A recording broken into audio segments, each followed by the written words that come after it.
Good morning. Today's topic is molecular markers. Myself, Dr. Sabia Khan, Associate Professor, Samrat Prithviraj Chauhan, Government College Ajmer. Dear students, molecular marker. This is a very important topic, and these questions they are asked in NET, JRF, IS exams, and in your MSCs. These markers they are very important. Molecular markers. Molecular markers, if we see, they are categorized into different category.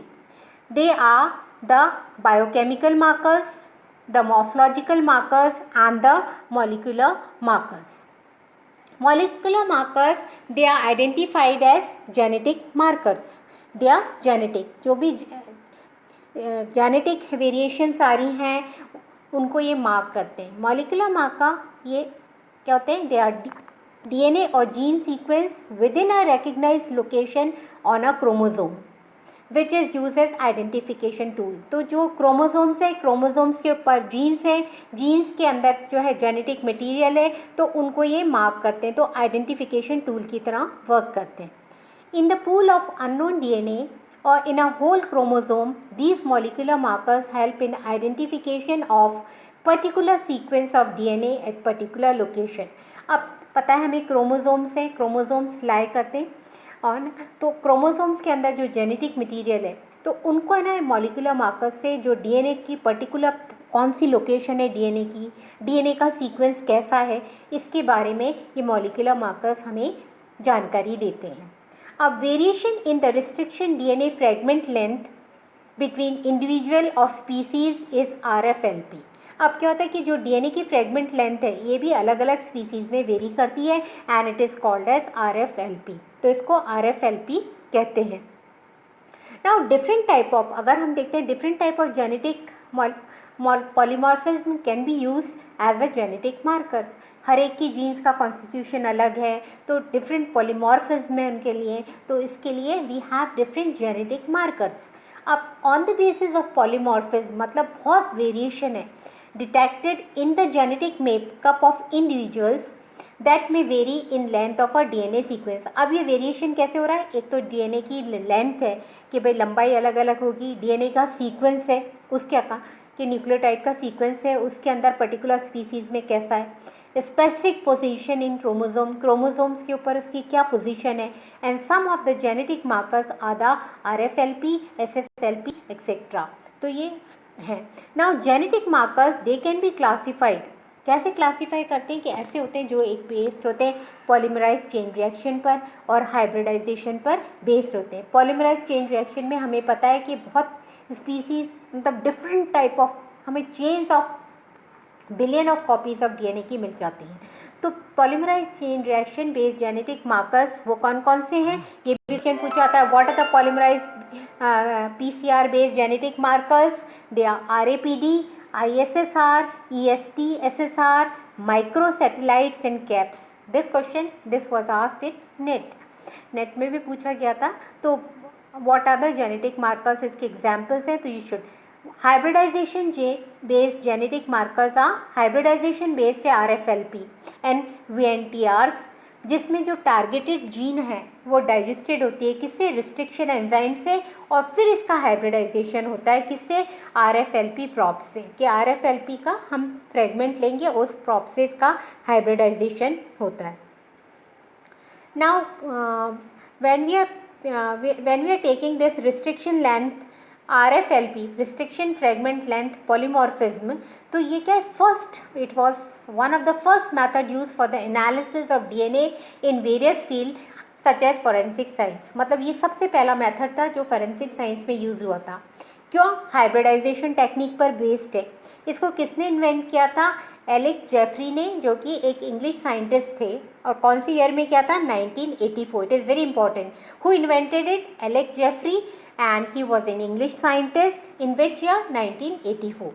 अगर हम RFLP का देखें तो इसके अंदर हम क्या होता है पर्टिकुलर रिस्ट्रिक्शन एंडोन्यूक्लियस एंजाइम्स हैं वो लेते हैं काम में, जो कटर एंजाइम्स की तरह काम में आती हैं जो कट करती हैं स्पेसिफिक साइट पर, yielding fragments of various length along with fragments of interest.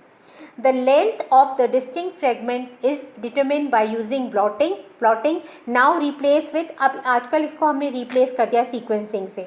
अगर हम RFLP मार्कर्स को देखें तो ये क्या स्पेसिफिक लोकस पे स्पेसिफिक होते हैं और कोडोमिनेंट होते हैं नेचर में। क्यों? क्योंकि इनके अंदर रिस्ट्रिक्शन एंडोन्यूक्लियस एंजाइम है वो यूज्ड होती है। अगर हम देखें रिस्ट्रिक्शन एंडोन्यूक्लियस एंजाइम्स का तो क्या है कि टेक्निक होती है किसके लिए? For detecting RFLP involves fragmenting the DNA sample. कैसे? By digesting with restriction enzyme. The enzyme should be capable of recognizing and cleaving DNA at specific short sequences के अलग अलग पे। तो जो फ्रेगमेंट्स होते हैं ना वो सेपरेटेड होते हैं किस पे? एगारोस जेल से, इलेक्ट्रोफोरेसिस से, to get fragments of different length. These are then transferred to a membrane और with southern blotting experiments। उससे है ना ये होते हैं। अब अगर हम इफ़ इट एक दूसरी अगर हम एग्जाम्पल्स को देखें तो कैसे होता है? How this is taking place, how this RFLP procedure is taking place. तो RFLP प्रोसीजर को अगर हम देखेंगे तो कैसे होता है ये कि फर्स्ट सबसे पहले हम आइसोलेशन करते हैं DNA का, है ना। We are doing the isolation of a DNA। Then what we are doing? Digestion by restriction enzyme, क्योंकि ये कटर एंजाइम्स होती हैं रिस्ट्रिक्शन एंजाइम। एगारोस जेल से इसकी इलेक्ट्रोफोरेसिस कराते हैं। इलेक्ट्रोफोरेसिस में आपको पता है कि जो लाइटर पार्टिकल्स हैं वो फास्ट करते हैं, हैवी पार्टिकल्स बिहाइंड रह जाते हैं। Then they are transferred to DNA fragments to a membrane Southern blot से। फिर hybridization of radio active probe to specific fragment DNA। फिर इसका हाइब्रिडाइजेशन करते हैं हम किससे? रेडियो एक्टिव प्रॉब से। And then membrane wash to remove excess probe. फिर इसको एक्सेस प्रॉप को रिमूव कर देते हैं। ऑटो रेडियोग्राफी से हम इसको देखते हैं तो ऑटो रेडियोग्राफी एक्सरे फिल्म में ये दिखाई दे देगा।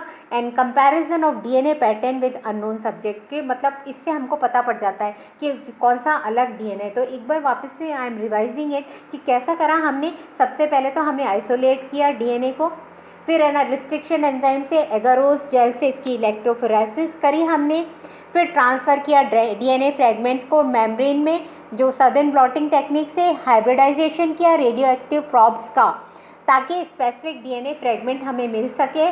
फिर इसमें हमने मेम्ब्रेन को वॉश किया ताकि रिमूव कर सकें एक्सेस प्रॉब्स को।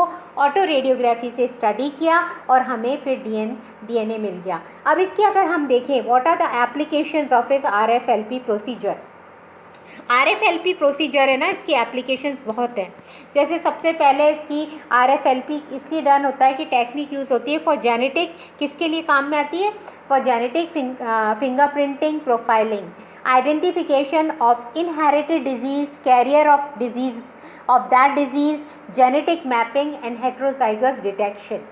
The molecular basis of the RFLP is that any point mutation as such deletion, substitution and insertion or alternation like duplication, inversion within the genome can eliminate or form new restriction sites.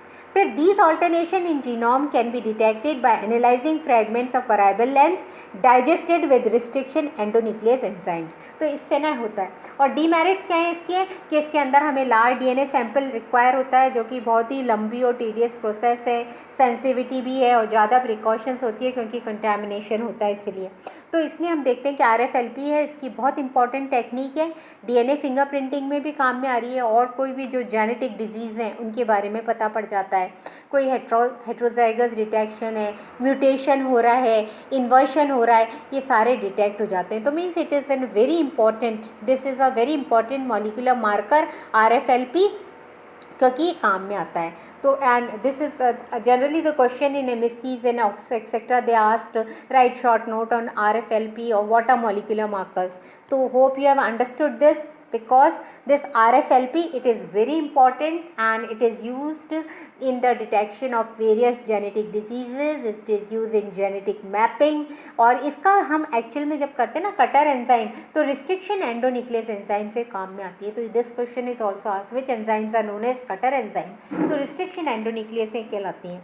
तो hope you have understood this, and in our next class we are going to study about a different molecular marker. Till then, goodbye and stay safe.